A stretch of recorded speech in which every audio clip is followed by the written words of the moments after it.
반도체를 바라볼 때 업황에 대해서 판단했을 때 변화한 게 하나도 없거든요. 앞으로의 분위기 모두가 다 동의하는 부분입니다. 하이닉스 삼성전자가 왜 주가가 하락하는지 지금 바닥권에서의 변동성이고 이 변동성은 우리가 즐겨야 되는 변동성이라고 저는. SK 하이닉스만 단독으로 해서 이제 올라가면서 방어를 해줄 수 있느냐? 큰 손들의 그런 수급 자체가 하나의 그 AI 큰 산업에서의 부품 아니냐? 그러면 그걸 주도하고 있는 곳은 또 어디냐? 내년 반도체 수요가 최소 지금 대비해서 50% 이상 더 폭증할 것이다. 최태원 회장이 이렇게 이야기를 했는데 반도체 랠리가 다시금 나오게 되지 않을까? 이후로 제가 봤을 때는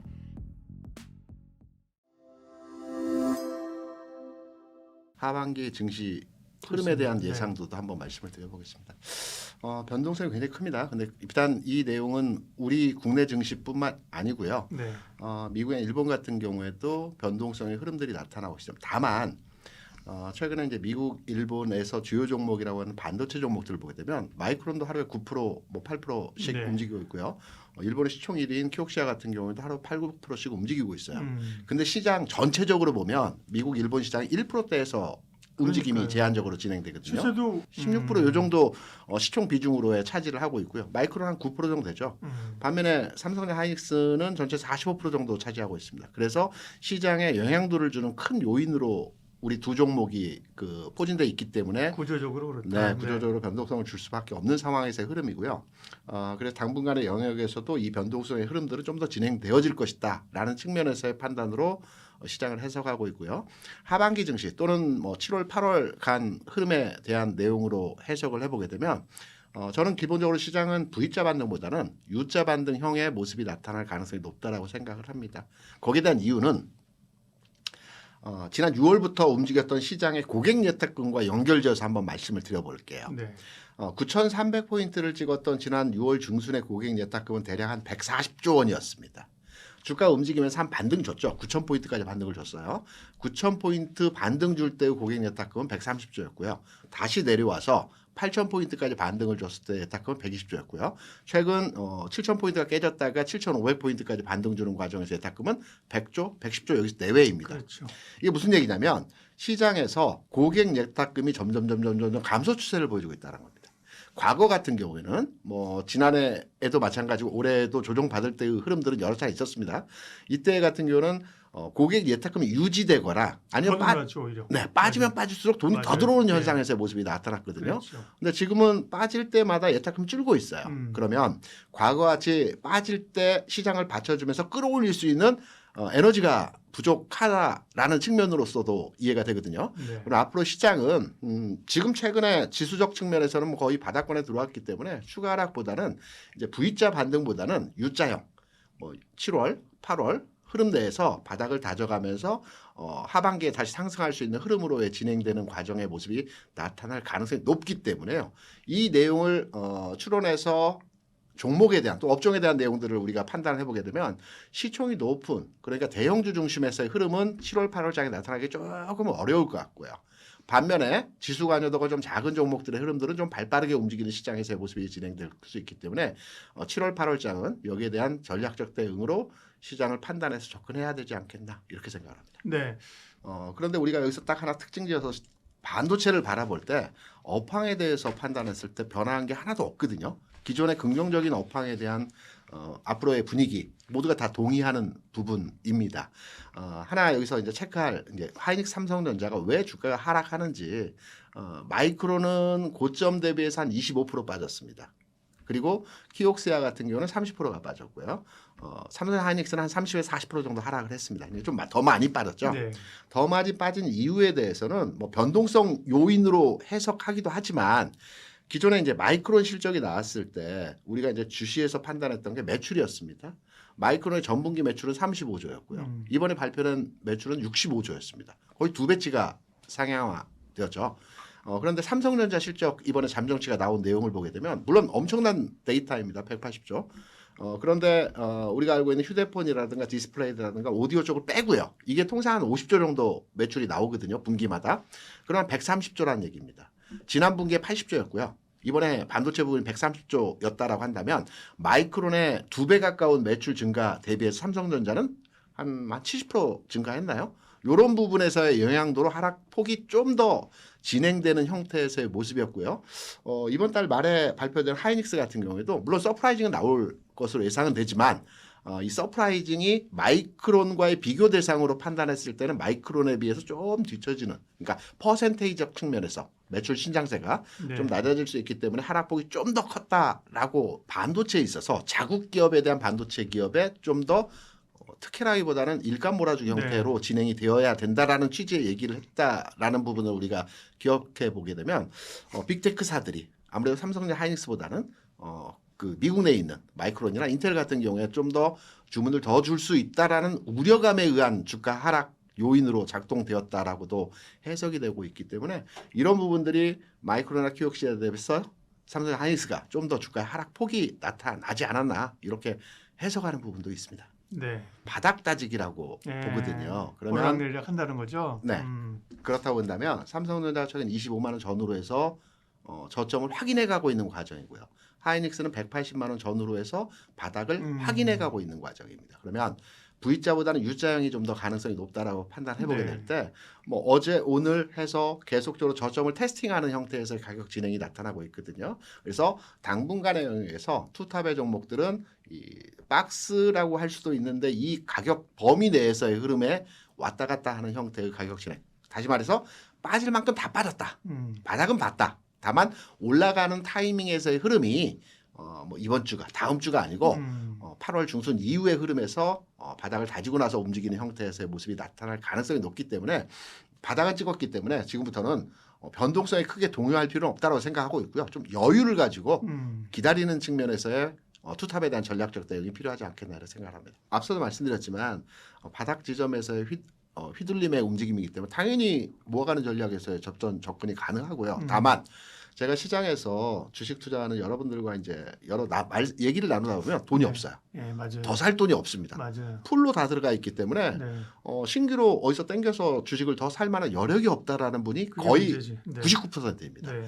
그래서 현실적으로 지금 현재 투자를 하고 계시는 개인 투자자분들 입장에서 제가 말씀을 드려본다면 싱글 자금이 있는 분은 그나마 희망적인 분이고요. 주식으로 풀로 가지고 계신다면 특히 투탑 반도체 종목에 대해서 올인해서 진입해서 가지고 계신다면 조금만 더 기다려 보시기 바랍니다. 위 가격에서는 좀 더 위험하기 때문에 변동성에 대해서 제가 시그널을 몇 번 드렸던 것 같은데요. 지금은 아래 가격에서의 변동성입니다. 조금만 더 기다리면 탄력적 가격 운용에서의 흐름들이 진행이 되어지고 있고요. 우리나라에서 주식 투자하시는 투자자분들의 단점이라고 할까 단점은 급하다라는 겁니다. 네. 마음이 좀 급하신데 알겠습니다. 그런데 한 달 정도의 시차를 두고 기다려 보시면 지금 가격보다 훌륭히 좋은 가격으로 흐름이 진행되어질 것이기 때문에 투탑에 대해서는 살 여력이 없다라고 하신다면 조금 시간을 두고 여유 있게 바닥은 왔기 때문에 저점은 찍어가고 있기 때문에 기다려 보신다는 전략으로 말씀을 드려봅니다.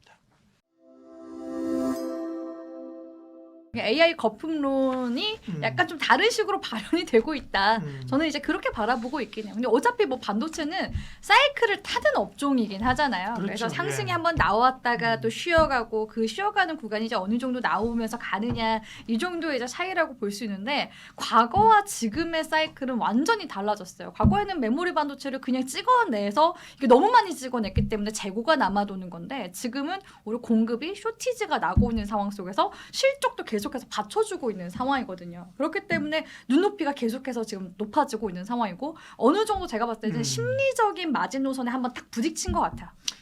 투자자들이 불안해하는 부분이 그럼 그 조정 시기가 어느 정도 나올 건데 그럼 내가 현금을 쥐고 있다가 언제쯤 다시 네. 재진입하면 되는 건데 그러면 언제 난 추가 매수 더 하면 되는 건데 이거에 대해서 사람들이 많이 좀 궁금해하는 것 같습니다. 그리고 변동성이 너무 컸죠. ADR을 매수하고 본주를 이제 공매도 하자라는 이제 포지션을 잡았다라고 이제 이야기가 나오는데 네. 실제로 그 ADR 상장하고 나서 하이닉스 주가는 더 떨어졌어요. 물론 지금 이제 뭐 ADR 네, 하이닉스도 지금 주가가 맞아요. 좀 조정을 지금 주고 있는 상황인데 항상 이제 IPO 할 때는 그 타이밍이 굉장히 중요한 것 같아요. 이미 그 글로벌 메모리 반도체 기업들이 조정을 주고 있는 상황에서 ADR 이제 상장한다고 해서 물론 이제 대표적인 종목이잖아요. SK 하이닉스가 SK 하이닉스만 단독으로 해서 이제 올라가면서 방어를 해줄 수 있느냐? 그거는 아니었던 것 같습니다. 그래서 최근에 뭐 키옥시아 같은 경우에도 시가총액 1위까지 올라갔다가 지금 시가총액 한 4위, 5위까지 다시 밀려났다고 얘기가 나오고 있잖아요. 그래서 이거 지금 전반적인 큰 손들의 그런 수급 자체가 살짝 지금 차익 실현으로 가고 있는 상황이고 이미 그런 흐름들이 지난 이제 6월달 장세에서 삼성전자, SK 하이닉스 쪽에 이제 수급 좀 빠져나가면서 그런 수급들이 다 어디로 향하고 있었냐? 지금 미국 증시는 횡보로 간다고 말씀드렸잖아요. 네. 하이퍼 스케일러 쪽으로 지금 다시 가고 있었던 거예요. 그러니까 글쎄요. 기관 쪽에서는 이렇게 좀 바라보고 있는 것 같은데 메모리 반도체 사이클은 강하지만 결국엔 메모리 반도체는 하나의 그 AI 큰 산업에서의 부품 아니냐. 그러면 그걸 주도하고 있는 곳은 또 어디냐. 결국 하이퍼 스케일러다. 그러니까 우리는 이제 앞으로 하이퍼스케일러 실적 한 번 더 확인하고 가야 되겠어. 그런 흐름들이 좀 선제적으로 나온 것 같거든요. 그래서 이번에 반도체주에 있어서 중요한 거는 빅테크 기업들이 지금 이달 이제 중순부터 말까지 계속해서 그렇죠. 이제 실적 발표가 네. 나오잖아요. 여기서의 이제 실적을 확인하는 과정 속에서 캐파가 그 성장률이 어느 정도까지 확장세를 누리면서 가는지 그거를 좀 확인하는 시선에 지금 놓여져 있다라고 생각이 들어요. 그러면은 7월 달까지는 일단은 조정 오케이. 그럼 하이퍼스케일러 쪽에서 실적 잘 나왔어. 그러면은 이 여름 실적 시즌 이후로 새로운 뭐 주도주라든지 반도체 랠리가 다시금 나오게 되지 않을까. 그 여름 시즌 이후로 제가 봤을 때는 갈리게 될 것 같아요. 예, 그래서 네. 투자 지금 계획을 하시는 분들도 당장 빠르게 치고 들어가시기보다는 요 이제 캐펙스를 좀 더 확인을 하시고 한 8월, 9월 달부터 다시금 흐름 이제 잡히는 걸 보면서 들어가셔야 되지 않나라고 보고 있습니다. 아쉬운 부분은 뭐냐면 6월 달에 들어가신 분들은 그때 한참 이제 SK 하이닉스 목표 주가가 400만 원, 450만 원 그렇죠. 더 높게 잡는 곳은 향후에는 뭐 결국 600만 원까지 갈 예. 것이다. 그럼 지금 가격 대비해서 2배 정도 간다는 거 아니야? 여기서부터 그럼 장기 투자해야겠다라고 해서 들어가신 분들이 많이 계신데 최근에 그러니까 300만 원 대비해서 주가가 거의 한 170만 원 정도까지 빠졌으니까 40% 가까이 빠진 거잖아요. 그러니까 이게 장기 투자의 길은 참 멀고도 험하다. 네. 그런데 지금 그 최태원 회장이 한 이야기에서는 정말 저는 많은 힌트들이 있었다고 생각이 들어요. 그리고 최근 젠슨항 CEO가 또 우리나라 방한했을 때도 뭐 I love HBM 더 많이 찍어주세요. 뭐 이런 이야기 하고 갔었잖아요. 내년 반도체 수요가 최소 지금 대비해서 50% 이상 더 폭증할 것이다. 최태원 회장이 이렇게 이야기를 했는데 결국에는 수요가 넘친다. 근데 그거를 따라가지 못하기 때문에 반도체 공장을 증설해야 된다라고 해서 이야기가 맞아요. 나오는 거잖아요. 근데 이게 재밌는 게 뭐냐면 항상 그 반도체 사이클의 고점에서 있었을 때 가는 사이클에서도 나오는 이야기긴 하지만 증설에 대한 이야기가 나오면 은근히 또 이게 고점 시그널처럼 발현될 때가 있긴 하더라고요. 그렇죠. 과거에 네. 과거에 어떤 사이클은 그랬죠. 네네. 그래서 이게 딱 진짜 재밌는 거는 그 메가 클러스터 이슈 딱 나와주고 나서 반도체 이제 증설 본격적으로 앞으로 10년간 계획 가지고 한다. 네. 수천조 단위로 한다. 이 얘기 나오고 나서 더 빠진 것 같아요. 근데 증설을 한다라는 것은 그만큼 그 수요를 뒷받침하기 위해서 그 이제 증설을 한다라는 이야기잖아요. 네. 그러면 결국에는 장기적으로는 우상향 기조로 갈 수밖에 없다. 그러니까 지금은 조정으로 일단은 받아들이면서 갈 수밖에 없는 상황. 저는 정말 개인적으로 정말 어려운 질문이라고 생각을 하는데요. 사실 올 초까지만 해도 그래도 삼성전자가 메모리 반도체 이제 후반부에 있어서는 이 슈퍼사이클, 메가사이클 후반부에 있어서는 다시금 1위를 좀 탈환할 것이다라고서 바라봤었는데 일단 SK 하이닉스가 ADR 상장하고 또 시가총액도 1위 한번 탈환했었잖아요. 그렇죠. 그러면서 이제 시장의 글로벌적인 인지도, 입지 이런 부분을 봤을 때 메모리 강자라고 했을 때는 SK 하이닉스가 좀 독보적인 것 같긴 해요. 근데 이제 삼성전자는 하고 있는 사업이 너무 많다 보니까 얘를 이제 메모리 반도체 기업으로 원툴로만 보기는 어렵잖아요. 그래서 메모리로만 봤을 때는 SK 하이닉스가 원툴로 가는 게 맞다라고 보여지고 그 외에 삼성전자는 이제 다양한 매력이 있는 곳이죠. 지금 이제 시스템 반도체라든지 파운드리 사업에 대한 흑자 전환 모멘텀 뭐 이런 거를 봤을 때는 이제 삼성전자로 가는 거를 볼 수 있는데 만약에 메모리로만 물으셨다면 저는 이제 SK 하이닉스가 단연 독보적이다라고 말씀드릴 수 있을 것 같습니다. 네.